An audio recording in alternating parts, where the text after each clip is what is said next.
Kali pemirsa, setelah Hari Raya Idul Adha, harga sembako di Pasar 16 Kota Palembang terpantau menurun karena banyak pedagang masih menyimpan stok.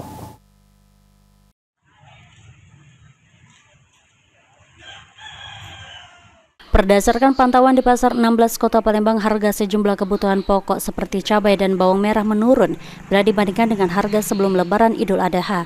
Salah satu pedagang Siti mengatakan tidak ada kenaikan harga sembako pasca Lebaran, khususnya pada harga cabai dan bawang merah. Penyebabnya masih banyak stok yang dimiliki oleh pedagang. Untuk hari ini, harga cabai bisa mencapai Rp60.000 per kilo dan bawang merah Rp35.000 per kilonya.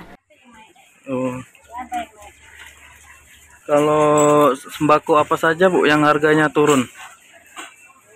Yang tadi tuh cabai merah, Cabai merah terus Bu? bawang merah, Bawang merah. sayuran. Penyebab harganya turun itu apa ya Bu? Penyebabnya ya, Ya Bu. ini kan hari besarnya udah lewat, barangnya banyak, tak jalan. Kembali ke asal lagi deh. Untuk harga cabai dan bawangnya per kilo itu berapa ya Bu untuk hari ini? Hari ini cabai merah bisa 60.000 per kilo. Kalau bawang Bu? Bawang bisa 35.